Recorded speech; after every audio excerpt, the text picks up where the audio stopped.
Hi everyone, welcome all of you. So Haryana public service commission के कुछ series हैं जो प्रीवियस के क्वेश्चंस हैं जिसको हम डिस्कस कर रहे हैं। तो मैं आज आपको सोम के कुछ क्वेश्चंस करवाने वाला हूँ। तो स्ट्रेंथ ऑफ मटेरियल एक इम्पोर्टेंस रखता है काफ़ी। तो क्वेश्चंस देखा जाए तो बेसिक ही क्वेश्चन पूछे गए हैं, लेकिन थोड़ा सा आपका प्रेजेंस ऑफ माइंड यहाँ पे चाहिए होगा। तो एक क्वेश्चन है जो एसडीओ का जो पेपर हुआ था एचपीएससी के अंदर, तो वहाँ से मैंने एक क्वेश्चन को उठाया है आपसे, ठीक है। तो question is saying that in a cantilever beam with UDL the shear force varies following and following the linear law, parabolic law, constant none of the above, and the question not attempted. तो question basically आपसे पूछ क्या रहा है, question इस कि आपके पास एक कैंटिलीवर बीम है और उसके ऊपर आपने यूडीएल लगाया हुआ है और आपको शेयर फोर्स का वेरिएशन बताना है कि शेयर फोर्स का वेरिएशन किस ऑप्शन को फॉलो कर रहे हैं। सो कैंटिलीवर बीम है और हमको यूडीएल अप्लाई करना है यहाँ पे, तो हमको कैलकुलेशन करनी है। तो आप देखिएगा क्वेश्चन को सोल्व कैसे करना है। तो जब भी हम इन क्वेश्चंस की सॉल्यूशन की बात करते हैं, so we have let us suppose this we have a cantilever beam like this. तो ये हमारे पास एक कैंटिलीवर बीम है। इस कैंटिलीवर बीम की स्पैन लेंथ हम एल मान लेते हैं और यहाँ पे यूडीएल हमने इसके ऊपर लगाया। तो लेट मी यूडीएल को हम दूसरे मार्कर से यूज़ कर लेते हैं। तो यूडीएल हम इसके ऊपर लगा रहे हैं।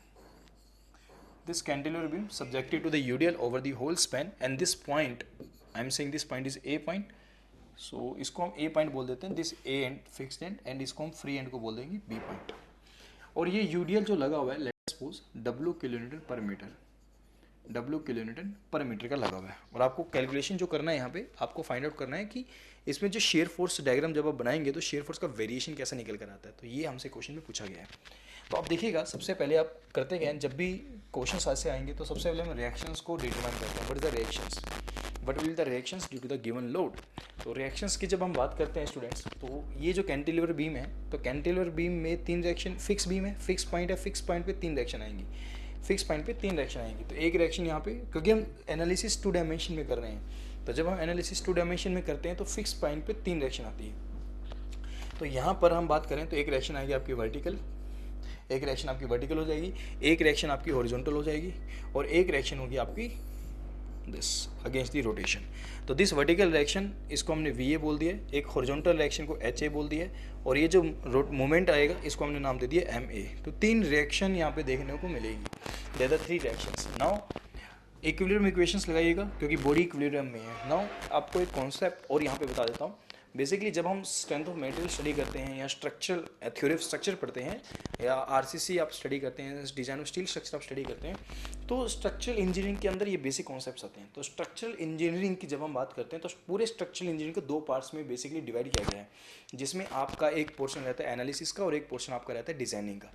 तो जब हम एनालिसिस की बात करते हैं यहाँ पे, तो एनालिसिस में हम करेंगे क्या, we are going to analyse the structures को एनालाइज करना है। और एनालिसिस का यहाँ पे मतलब ये हो जाएगा कि जो भी आपके स्ट्रक्चर्स पे लोडिंग आएगी, उन लोडिंग की वजह से जो भी स्ट्रक्चर में इंटरनल फोर्सेस डेवलप होंगे, इंटरनल रिएक्शंस डेवलप होंगी, मूवमेंट्स डेवलप होंगे, एक्सियल फोर्स, आपको वो सारी वैल्यूज़ की कैलकुलेशंस करनी है। इसको बोलते हैं हम एनालिसिस। फिर हम उसको डिजाइनिंग करते हैं। तो आफ्टर द एनालिसिस हम डिजाइनिंग की बात करते हैं। तो बिगेस्ट क्वेश्चन इज दैट कि जिन भी स्ट्रक्चर्स को हम एनालाइज करने वाले हैं, whatever the structure we see our around, तो इन द सराउंडिंग एरियाज, तो जो भी हम स्ट्रक्चर्स देखते हैं ना स्टूडेंट्स, तो हम उन स्ट्रक्चर्स को एनालाइज करते हैं अपने कोर्सेज के अंदर जिनमें तीन बेसिक इक्वेशन सेटिस्फाई रहती हैं। The first one is equilibrium equation, second one is compatibility equation, and third one is the energy equation. तो तीन इक्वेशंस हमेशा हमारी स्ट्रक्चर में सेटिस्फाई होंगी। तो हम बेसिकली उन्हीं स्ट्रक्चर्स को एनालाइज करेंगे। तो जब भी आपके पास कोई भी क्वेश्चन आता है स्ट्रेंथ ऑफ मटेरियल का, कोई भी क्वेश्चन आपके पास आएगा, चाहे थ्योरी स्ट्रक्चर का है, आरसीसी का क्वेश्चन लगाएं, आप किसी भी स्ट्रक्चर की अगर बात करेंगे, हमेशा आपको तीन इक्वेशंस हमेशा सेटिस्फाई होती हुई मिलेंगी। तो फर्स्ट आपको क्या देखने को मिल रहा है, equilibrium equations. Now this structure we have a determinate structure. We know that is a determinate structure. We have a different course for that कि how we identify the determinate and indeterminate structures. तो determinate को कैसे पता लगाते हैं, indeterminate का कैसे पता लगाते हैं, वो उसके लिए भी हमारे पास एक एनालिसिस होती है। तो मैं थोड़ा सा आपको गाइड कर देता हूँ, थोड़ा सा आपको बता देता हूँ। डिटर्मिनेट स्ट्रक्चर हम किसको बोलते हैं कि अगर हम अपनी स्ट्रक्चर को एनालाइज कर पा रहे हैं only using the equilibrium equations, तब हम उसको बोलते हैं डिटर्मिनेट स्ट्रक्चर। अभी एनालाइज करने का मतलब क्या है, एनालिसिस का भी थोड़ी देर पहले मैंने आपको मतलब बताया था कि हम स्ट्रक्चर के अंदर axial force, shear force, bending moment, twisting moment, reactions, ये सब कैलकुलेट कर पा रहे हैं only using the equilibrium equation. सिर्फ हमें इक्विलिब्रियम इक्वेशंस पता होनी चाहिए, तब हम इसको एनालाइज कर सकते हैं। तो ऐसे स्ट्रक्चर्स को क्या बोल देते हैं? डिटर्मिनेट स्ट्रक्चर्स बोल देते हैं। बट कुछ ऐसे स्ट्रक्चर्स हैं जिसके लिए only equilibrium equations are not sufficient.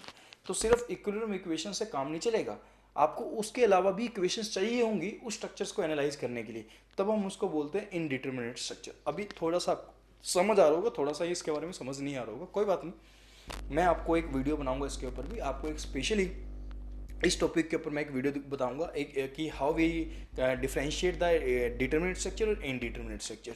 तो कैसे पता लगाते हैं, अगर कोई स्ट्रक्चर इनडिटर्मिनेट है तो कितनी डिग्री से वो इनडिटर्मिनेट है, that also I will tell you.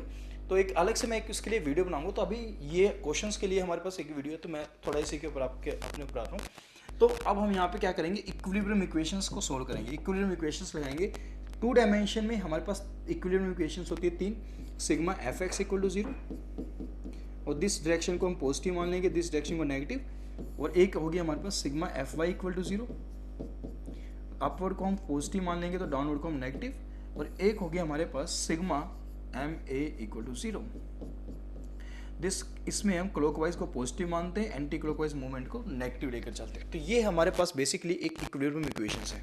Now जब हम sigma F X equal to 0 की बात करते हैं, तो इस बीम पे जितने भी हॉरिजॉन्टल डायरेक्शन में फोर्स लगे हुए हैं आप वो देखिएगा। एक एच ए आपने माना इस तरफ लगा हुआ है, तो हमने लिख दिया प्लस एच ए, क्योंकि ये इस तरफ लगा हुआ है और हमने बोला इसी डायरेक्शन को पॉजिटिव, और कोई और फोर्स लगा हुआ है जो हॉरिजॉन्टल डायरेक्शन में कोई भी फोर्स नहीं है, तो इसका मतलब एच ए का जो आंसर यहाँ से सोल्व करके आएगा दैट विल बी 0। अब वर्टिकल फोर्स का देखिएगा, यहाँ पर एक वर्टिकल फोर्स लगा हुआ है वी ए, यहाँ पर एक वर्टिकल फोर्स लगा हुआ, अपवर्ड डायरेक्शन में हम पॉजिटिव बोल रहे हैं तो इसलिए हमने प्लस वी लिखा। अब ये जो वर्टिकल फोर्स है टोटल यूडीएल लगा हुआ है, तो जब यूडीएल लगा हुआ है यहाँ पे, तो ये जो यूडीएल लगा हुआ है डब्ल्यू किलो न्यूटन पर मीटर है, ये डब्ल्यू किलो न्यूटन पर मीटर, और लेंथ है इसकी एल। तो हम करते क्या है, इसके टोटल लोड को कंसीडर करते हैं, और टोटल लोड कितना हो जाएगा, डब्ल्यू इंटू में टोटल स्पैन लेंथ, तो स्पैन लेंथ एल है जिसके ऊपर ये लोड लगा हुआ है, तो W इंटू एल, तो minus W into L. Minus क्यों कर रहे हैं, क्योंकि डाउनवर्ड डायरेक्शन में लोड लगेगा, तो इसका पूरा इफेक्ट हम कंसीडर करके चलते हैं सेंटर पे। कैलकुलेशन के लिए हम ये एज्यूम कर लेते हैं कि टोटल लोड जो लगा हुआ है ये सेंटर पे लगा हुआ है, ये हमारी एजम्पशन होती है। हम ये एज्यूम करते हैं कि जो टोटल लोड लगा हुआ है वो सेंटर पे लगा हुआ है, W इंटू एल, ठीक है।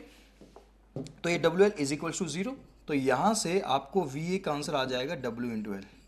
वी ए का आंसर कितना आ जाएगा, W into L. V A मिल गया है, एच ए मिल गया है। नाउ सिग्मा एम ए, अब आप थर्ड इक्वेशन लगाएंगे, इक्विलिब्रियम इक्वेशन है हमारी, sigma M A movement about A equal to 0। तो क्लॉकवाइज मूवमेंट को पॉजिटिव लेना है, एंटी क्लॉकवाइज को नेगेटिव। क्लॉकवाइज को पॉजिटिव लेंगे हमेशा, एंटी क्लॉकवाइज को हमेशा हम नेगेटिव लेंगे। तो यहाँ पर ए के बाद जब मूवमेंट की बात करें तो आप यहाँ से चलिएगा, इस लोड की वजह से एक मूवमेंट आएगा, और अभी मैंने आपको बताया कि यहाँ पर एक जब हम कैलकुलेशन करते हैं तो हम क्या मानते हैं कि सारे लोड को यहाँ पर सेंटर पे CG पे मानते हैं। तो ये जो डिस्टेंस हो जाएगा ये L/2 हो जाएगा, ये वाला डिस्टेंस भी कितना रहेगा, L/2, क्योंकि हम सेंटर पे मानते हैं। हम ये मानते हैं कैलकुलेशन पॉइंट ऑफ व्यू से कि जितना भी लोड लगा हुआ वो सेंटर पे लगा हुआ है।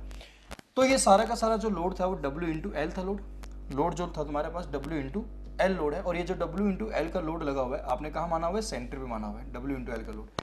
तो सेंटर पे लोड लगा W इंटू एल, इस पॉइंट के अबाउट मूवमेंट ले रहे हैं, तो इसकी वजह से कैसा मूवमेंट आएगा, क्लॉकवाइज। तो क्लॉकवाइज को पॉजिटिव लिखना है, तो हमने क्या पे लिखा, W इंटू एल इंटू में मूवमेंट क्या होता है, फोर्स इंटू परपेंडिकुलर डिस्टेंस।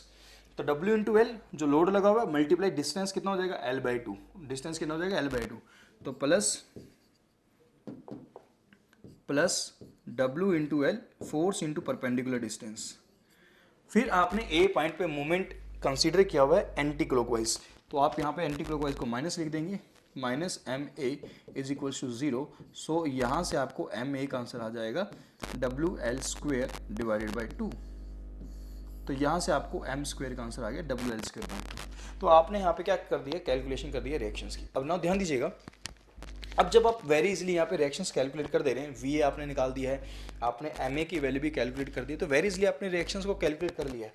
जब हम रिएक्शंस कैलकुलेट कर दिए हैं only using the equilibrium equations, तो बीम के अंदर हमेशा याद रखना, बीम के अंदर अगर आपको सपोर्ट रिएक्शंस पता है, if you know the support reaction in the case of beam, तो आप बीम में SFD BMD very easily draw कर सकते हैं। चाहे कोई भी बीम हो आपके पास, चाहे सिंपली सपोर्टेड हो, कैंटिलीवर बीम हो, फिक्स्ड बीम हो, प्रोब्ड कैंटिलीवर बीम हो, ओवरहैंगिंग बीम हो, कोई भी बीम आपके पास हो, तो अगर आप बीम में अगर आपने बीम के अंदर रिएक्शंस को कैलकुलेट कर लिया है, कौन से रिएक्शंस, स्पोर्ट रिएक्शंस, तो आप उसका SFD, BMD, axial force diagram सब बना सकते हैं। इसका मतलब आपको सिर्फ रिएक्शन से मतलब है। और जब आप ये रिएक्शंस कैलकुलेट कर दे रहे हैं ओनली यूजिंग इक्विलिब्रियम इक्वेशंस, तो हम बोलते हैं कि हमारी जो एक गिवन स्ट्रक्चर है वो डिटर्मिनेट है।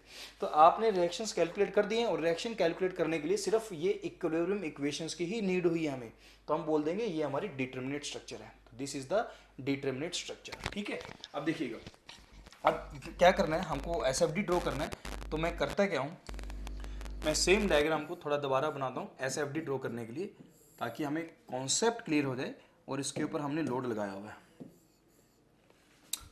तो लोड को हमने येलो से दिखाया था, तो ये हमने इसके ऊपर यूडीएल लगाया हुआ है। ठीक है, ये लोड हमने लगाया हुआ W किलोन्यूटन पर मीटर, दिस W किलोन्यूटन पर मीटर। तो ये एंड ए है, ये एंड बी है। तो करेंगे क्या, यहाँ से अगर मैं एक लाइन ड्रॉ करता हूँ, एक लाइन मैं यहाँ ड्रॉ करता हूँ ताकि मुझे एसएफडी बीएमडी ड्रॉ करना है। तो हम क्या करेंगे, पहले एक लाइन ड्रॉ करेंगे ऐसे सीधा। अब एसएफडी ड्रॉ करना है मुझे, तो मैं एसएफडी ड्रॉ करने वाला हूँ। ध्यान दीजिएगा कैसे ड्रॉ करना है। आपने जस्ट सिंपल से एक लाइन ड्रॉ करिए, थोड़ा सा मैं सीधा बना देता हूँ इस लाइन को। तो मुझे ये लाइन को थोड़ा सा सीधा बनाना है।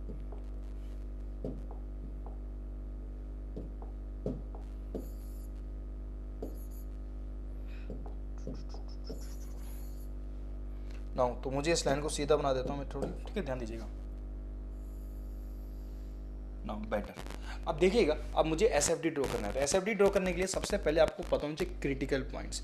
आप अपनी इस लाइन को ड्रॉ करेंगे और इसके ऊपर क्रिटिकल पॉइंट्स लिख देंगे। रिमेंबर, एक एक पॉइंट सुनिएगा, एसएफडी बहुत ईजी है बनाना। शेयर फोर्स डायग्राम आप बनाना चाहते हैं तो आप इसके ऊपर क्रिटिकल पॉइंट्स लिखिएगा। तो जहाँ से भी आपकी बीम स्टार्ट होगी वो क्रिटिकल पॉइंट है, जहाँ से लोड स्टार्ट होगा वो क्रिटिकल पॉइंट है। अभी लोड यहीं से स्टार्ट हो रहा है, बीम भी यहीं से स्टार्ट हो रही है, और जहाँ पे बीम खत्म हो जाएगी या लोड खत्म होगा वो क्रिटिकल पॉइंट है। और बाय डिफॉल्ट दोनों यहाँ पे आ रहे हैं, तो they are the two critical points. तो हमने पहले क्रिटिकल पॉइंट्स लिख दिए हैं, इसका नाम भी लिख दीजिएगा, this critical point is A, this critical point is B. ये क्रिटिकल पॉइंट तुम्हारा बी हो जाएगा। अब ध्यान दीजिएगा, तो आप लोग रिएक्शंस कैलकुलेट कर चुके हैं। आप लोगों ने ए पॉइंट पे रिएक्शन कैलकुलेट की अपवर्ड डायरेक्शन में, कितना आंसर आया था, W/L। अभी इससे जस्ट प्रीवियस पेज पे हम ये करके आए, रिएक्शंस कैलकुलेट करके आए, VA की वैल्यू WL और रिएक्शन मूवमेंट की वैल्यू WL²/2, और आपने यहाँ पे मूवमेंट भी कैलकुलेट किया हुआ है, दैट इज WL²/2। मूवमेंट भी आपने कैलकुलेट किया WL²/2।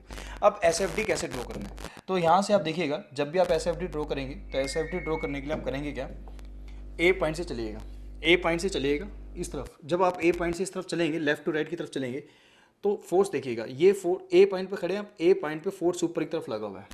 ए पॉइंट पे ऊपर की तरफ आप जाओ W/L, तो आप ए से ऊपर गए W/L, आपने ए से ऊपर जाना है W/L, तो आप ए से ऊपर चले गए W/L, तो आप यहाँ पे ए से ऊपर चले गए कितना W/L, तो यहाँ पर आपने एक लाइन ड्रॉ कर दी, तो दिस मैग्नीट्यूड इज W/L। आप ए से ऊपर चले गए कितना W/L। अब आपको बी पॉइंट तक आना, एक क्रिटिकल पॉइंट से नेक्स्ट क्रिटिकल पॉइंट जाते हैं हमेशा, एक क्रिटिकल पॉइंट से दूसरे क्रिटिकल पॉइंट तक जाएंगे।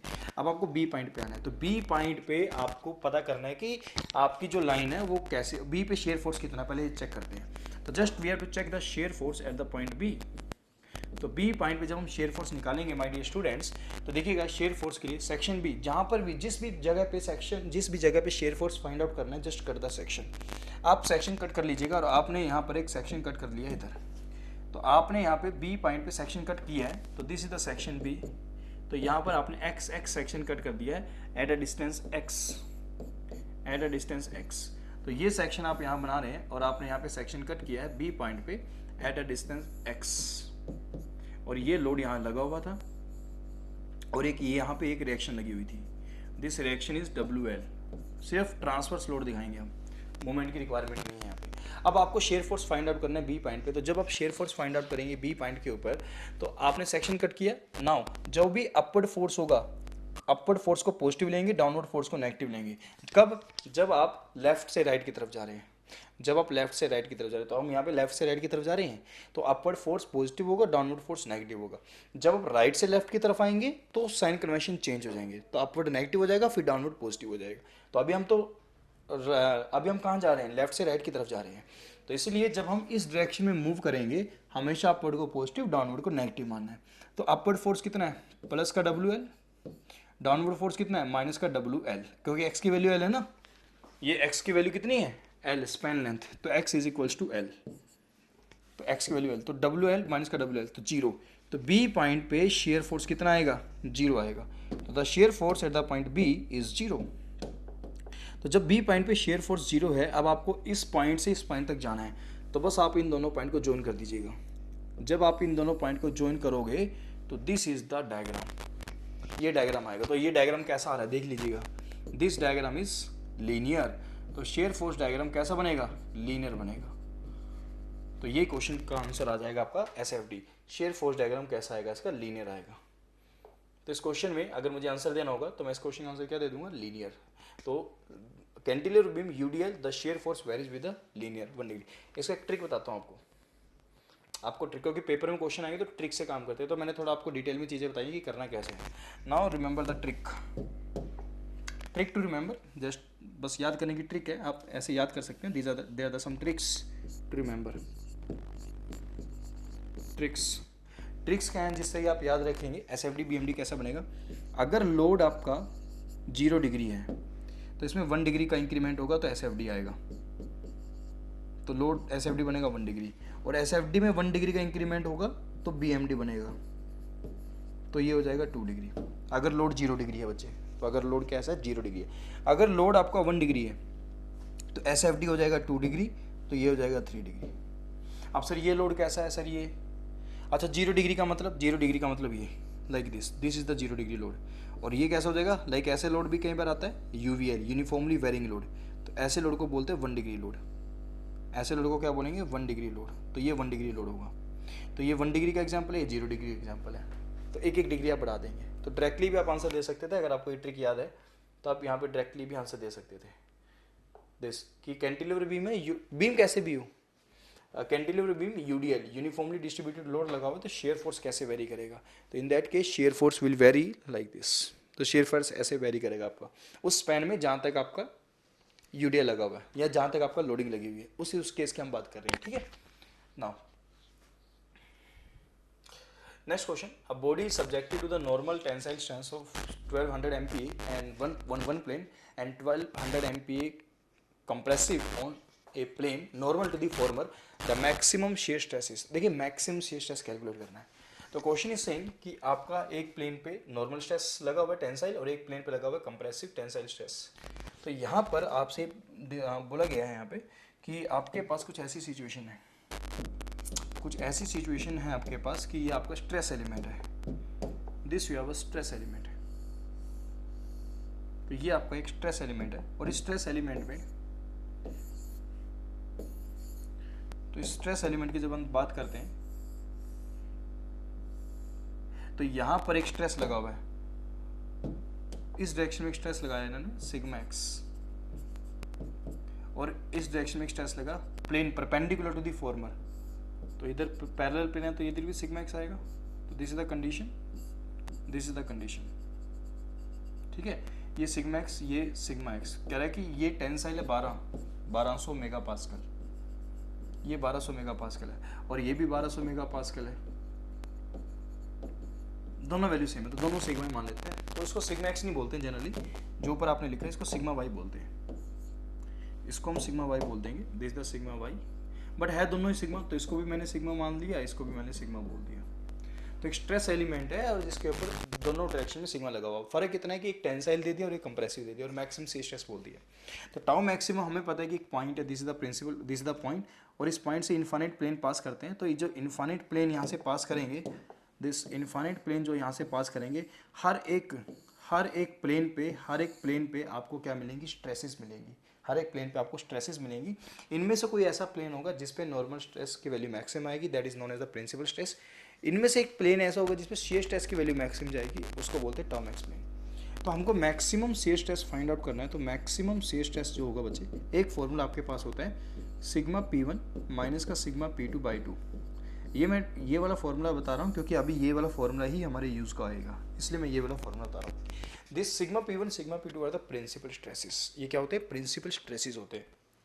प्रिंसिपल स्ट्रेसेस मैक्सिमम और मिनिमम प्रिंसिपल स्ट्रेसेस होंगे। तो यहाँ पर प्रिंसिपल स्ट्रेस, अच्छा प्रिंसिपल स्ट्रेसेस कहाँ पे लगते हैं? प्रिंसिपल प्लेन पे लगते हैं। प्रिंसिपल प्लेन पे प्रिंसिपल स्ट्रेसेस लगते हैं और प्रिंसिपल प्लेन को डिफाइन करने के लिए एक पॉइंट हमारे पास है कि वो सारे के सारे प्लेन्स जिस पे शियर स्ट्रेस तुम्हारी जीरो हो जाएगी उसको प्रिंसिपल प्लेन बोलेंगे। तो ये प्लेन है, इस पर शियर स्ट्रेस नहीं लगा हुआ तो इसका मतलब ये प्रिंसिपल स्ट्रेस है। ये प्लेन है, इस पर शियर स्ट्रेस नहीं लगा हुआ, इसका मतलब ये प्रिंसिपल स्ट्रेस है, प्रिंसिपल प्लेन है। तो प्रिंसिपल प्लेन पे जो स्ट्रेस लगेगी that are the normal stresses और उन्हीं को प्रिंसिपल स्ट्रेसेस बोलते हैं। तो एक सिग्मा P1, तो सिग्मा P1 आपका ये हो गया 1200 MPa, तो this is the sigma P1 1200 MPa।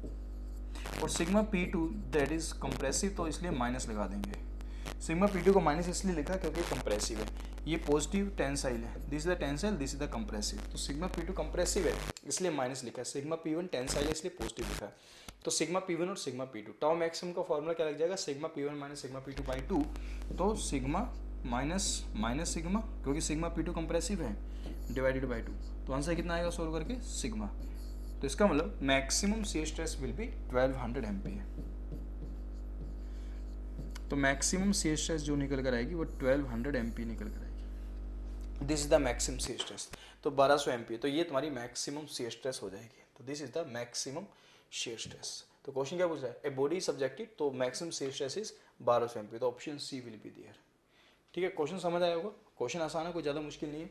तो ये जो बेसिक से क्वेश्चन है, देखा जाए तो कितना टाइम लगेगा? मैक्सिमम 30 सेकंड का क्वेश्चन है। वैसे अगर आपको कॉन्सेप्ट पता है, अगर आपका कॉन्सेप्ट अच्छे हैं तो ये 30 सेकंड का काम है। 30 सेकंड भी नहीं लगते हैं ऐसे क्वेश्चन को सोल्व करने में, 10 सेकंड 20 सेकंड मैक्सिमम। क्वेश्चन पढ़ा, बस क्वेश्चन पढ़ने का टाइम है। क्वेश्चन पढ़ने में टाइम लगेगा, थोड़ा सा नर्वस वाला सिनेरियो लेके चलते हैं कि एग्जाम में बैठे हैं थोड़ा नर्वस, ऑब्वियसली नर्वस होते हैं सभी लोग, तो नर्वस वाला सिनेरियो भी लेके चलते हैं तो थोड़ा सा टाइम उसमें चला जाएगा। लेकिन जो टाइम गिवन होता है वो सफिशिएंट टाइम गिवन होता है। ये पेपर के अंदर जो भी आपको एक क्वेश्चन के लिए टाइम ड्यूरेशन गिवन होती है सफिशिएंट होती है। तो क्वेश्चन कुछ नहीं, क्वेश्चन तो आसान ही है ये वाले। एक क्वेश्चन और आया हुआ है, तो अभी तो थोड़ा सा कहीं थोड़ा सा काम है हमें, तो अभी के लिए तो आप इतना ही करते हैं। एक और क्वेश्चन है, इसमें मैं आपको बता देता हूँ, मेरे पास क्वेश्चन है अभी। एक ये वाला क्वेश्चन भी है जिसमें हम strength of hollow shaft for the same length material and weight compare करेंगे सॉलिड शाफ्ट से, दैट इज अ मोर, वो ज़्यादा निकल कर आती है। वो क्यों निकल कर आती है उसका मैं पूरा एक्सप्लेनेशन आपको देने वाला हूँ, तो दैट रिक्वायर्स द टाइम। तो अभी एक क्वेश्चन और हम इसको सोल्व करने वाले हैं, that is a draw SFD in bending moment diagram for the beam shown in the figure. तो एक कन्वेंशनल क्वेश्चन है, ये कन्वेंशनल क्वेश्चन पूछा हुआ है पेपर के अंदर और कुछ नहीं है, बहुत आसान क्वेश्चन है। इसका SFD BMD मैं आपको ड्रॉ करके दिखाऊंगा कि how we draw the SFD BMD। Listen, this is very important for us कि जब भी सब्जेक्टिव पेपर आएगा तो सब्जेक्टिव पेपर में एक लिखने की अप्रोच होनी चाहिए। तो ऐसा तो हम पूरे 3-4 पेज भर के आ जाएंगे, उसके नंबर नहीं मिलेंगे। हमें वही चीज़ लिखनी है जो सफिशिएंट है बस एग्जाम के पॉइंट ऑफ व्यू से। तो वो पैटर्न है, वो चीज़ को हम देखेंगे, वो क्वेश्चन मैं तुमको करवाऊंगा तो उसको हम देखेंगे बात के अंदर। ठीक है, तो अभी के लिए तो आज के लिए तो इतना ही सही, इतना ही है कि जो मैंने तुमको ये चीज़ें बताई हैं। बाकी मैं आपसे मिलता हूँ फिर नेक्स्ट क्लास के अंदर, तो आप थोड़ा सा इस चीज़ को रिवाइज कर लीजिएगा। बाकी मैं आपसे, ठीक है, तो अभी के लिए इतना बहुत है, बाकी हम मिलते हैं फिर नेक्स्ट क्लास के अंदर। Okay, thank you everyone.